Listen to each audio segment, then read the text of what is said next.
Good morning student. अब हम next question को पढ़ेंगे। अध्याय 9 है ना। अभी हमने वैश्वीकरण को समझ लिया है, आप इसकी समझेंगे क्वेश्चन। वैश्वीकरण की विशेषताएं लिखिए। तो वैश्वीकरण की प्रमुख विशेषताएं निम्नवत हैं। तो वैश्वीकरण की प्रमुख विशेषताएं क्या हैं? तो पहली विशेषता है वैश्वीकरण से अंतर्राष्ट्रीय वित्तीय क्रियाकलाप तीव्र हो जाते हैं। तो वैश्वीकरण से क्या होता है कि अंतर्राष्ट्रीय है ना वित्तीय क्रियाकलाप क्या हो जाते हैं, तीव्र हो जाते हैं, है ना।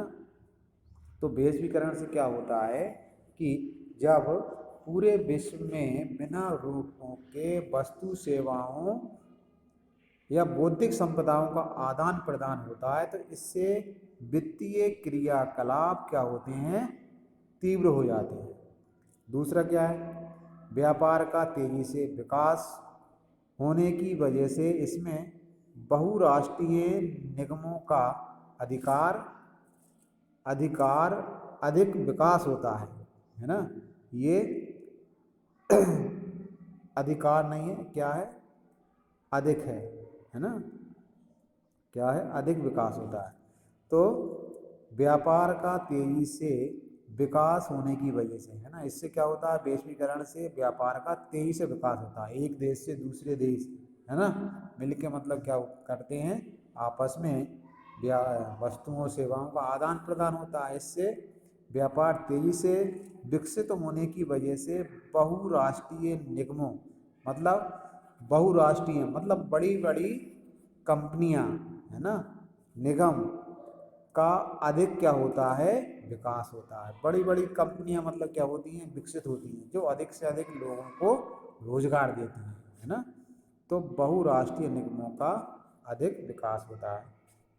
तीसरा क्या है, राष्ट्रीय अर्थव्यवस्था के विश्व अर्थव्यवस्था के साथ राष्ट्रीय अर्थव्यवस्था के विश्व अर्थव्यवस्था के साथ एकीकृत होने की वजह से है ना। तो राष्ट्रीय अर्थव्यवस्था के विश्व अर्थव्यवस्था के साथ एकीकृत होने से भौगोलिक एवं राजनीतिक गतिरोध समाप्त हो जाते हैं। मतलब ये है कि राष्ट्रीय अर्थव्यवस्था मतलब एक देश की अर्थव्यवस्था किससे जुड़ जाती है, विश्व की अर्थव्यवस्था से जुड़ जाती है, मतलब एक हो जाती है ना। कि होने की वजह से क्या होता है, भौगोलिक एवं राजनीतिक गतिरोध है ना समाप्त हो जाते हैं। तो भौगोलिक गतिरोध भी समाप्त हो जाते हैं और राजनीतिक गतिरोध भी समाप्त हो जाते हैं, है ना। चौथा क्या है, वैश्वीकरण की एक अन्य विशेषता वैश्वीकरण की एक अन्य विशेषता हम देखें तो इसमें अंतर्राष्ट्रीय बाजार का प्रादुर्भाव होता है। मतलब एक ऐसा बाजार होता है, अंतर्राष्ट्रीय बाजार है ना, जिसमें कोई भी देश का व्यापारी किसी भी देश में जाके अपने वस्तुओं एवं सेवाओं को दे सकता है ना, वस्तुओं को बेच सकता है, ठीक है, अपनी सेवाओं का को दे सकता है, ठीक है। तो इससे अंतर्राष्ट्रीय बाजार का क्या होता है, प्रादुर्भाव मतलब उदय होता है, ठीक है। तो ये क्या थी, ये थी हमारी वैश्वीकरण की विशेषताएं। वैश्वीकरण की विशेषताएं जो चार थी जो हमने अभी समझी, ठीक है। तो पहली विशेषता तो हमने क्या समझा था कि वैश्वीकरण से अंतर्राष्ट्रीय वित्तीय क्रियाकलाप क्या होती हैं, तीव्र हो जाती हैं। वैश्वीकरण से मतलब, ठीक है, अंतर्राष्ट्रीय वित्तीय क्रियाकलाप जब वस्तुओं सेवाओं और बौद्धिक संपदा का आदान प्रदान होता है तो पूंजी का क्या होता है, हस्तांतरण होता है ना।